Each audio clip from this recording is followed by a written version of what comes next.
మన ముకుంద జ్యువెలర్స్ వారి నూతన బ్రాంచ్ ఈ నెల 20న జూబ్లీహిల్స్ లో ఘన ప్రారంభం. ఓపెనింగ్ సందర్భంగా అన్ని జ్యువెలరీపై ఉన్న విఏ మీద ఫ్లాట్ 10% తగ్గింపు, నో మేకింగ్ ఛార్జెస్. తెలుగు సినీ చరిత్రలో ఇంత సుదీర్ఘంగా ఎదురు చూసినా డెబ్యూ మరొకటి ఉండదేమో. నందమూరి వారసుడు మోక్షజ్ఞ ఎంట్రీ ఇప్పుడు ఒక మిస్టరీగా మారిపోయింది. సింహా అన్నారు, ప్రశాంత్ వర్మ అన్నారు. తీరా సీన్ కట్ చేస్తే ముహూర్తం సమయానికి అంతా గప్చు. ఇప్పుడు మళ్ళీ క్రిష్ పేరు ఆదిత్య 999 మ్యాక్స్ అంటూ కొత్త రాగం అందుకున్నారు. అసలు 31 ఏళ్లు దాటిపోతున్నా ఇంకా ముహూర్తాల మీద ముహూర్తాలు మార్చడం వెనుక అసలు కదేంటి?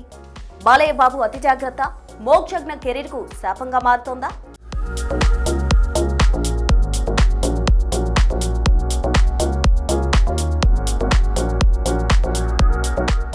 నందమూరి అభిమానులు కళ్ళు కాయలు కాచేలా ఎదురు చూసి అలిసిపోయారు. వారసుడు వస్తున్నాడు, ఇదిగో అదిగో అంటూ ఏళ్లు గడిచిపోతున్నాయి. ఇప్పుడు వినిపిస్తున్న టాక్ ఏంటంటే ఉగాది నాడు అంటే మార్చి 19న సినిమా మొదలవుతుందంట. కానీ ఇక్కడ అసలు పాయింట్ ఏంటంటే మోక్షజ్ఞ వయసు ఇప్పటికే 31 ఏళ్లు దాటిపోయింది. టాలీవుడ్ లో టాప్ హీరోలంతా ఈ వయసుకే డజను సినిమాలు పూర్తి చేసి సెటిల్ అయిపోతే మన వారసుడు మాత్రం ఇంకా కొబ్బరికాయ కొట్టడానికి ముహూర్తం చూసుకుంటున్నాడు.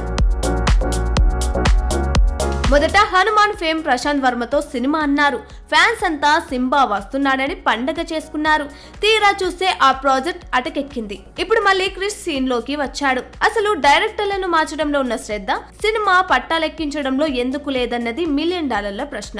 బాలయ్య తన మనసులో ఉన్న కథను క్రిష్ కి ఇచ్చారని చెప్తున్నారు. కానీ క్రిష్ ట్రాక్ రికార్డ్ చూస్తే గౌతమి పుత్ర, శాతకర్ణి తర్వాత హిట్ అన్నదే లేదు. పైగా హరిహర వీరమల్లు లాంటి సినిమాలను మధ్యలోనే వదిలేసిన క్రిష్ ను నమ్మి మోక్షజ్ఞ బాధ్యతను అప్పగించడం ఒక పెద్ద రిస్క్ కాదా? ఆదిత్య 369 లాంటి క్లాసిక్ సినిమాకు సీక్వెల్ అంటే అంచనాలు ఆకాశంలో ఉంటాయి. ఆ భారాన్ని మోక్షజ్ఞ మోయగలడా? నటనలో అనుభవం లేని డెబ్యూ హీరోకి అంతటి సీక్వెల్ ఇవ్వడం అంటే అది సాహసం కాదు, అంతకు మించని ట్రేడ్ వర్గాల టాక్.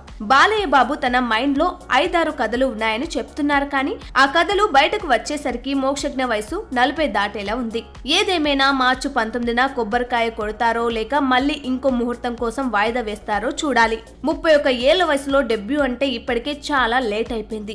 ఇకనైనా ప్రయోగాలు పక్కన పెట్టి సినిమాను సెట్స్ పైకి తీసుకెళ్తే బెటర్. లేదంటే ఆదిత్య 999 మ్యాక్స్ అనేది కేవలం ప్రకటనలకే పరిమితమయ్యేలా ఉంది. చూడాలి, ఈసారైనా ఉగాదికి గుడ్ న్యూస్ చెప్తారా లేక ఎప్పటిలానే వెనక్కి వెళ్ళిపోతారా?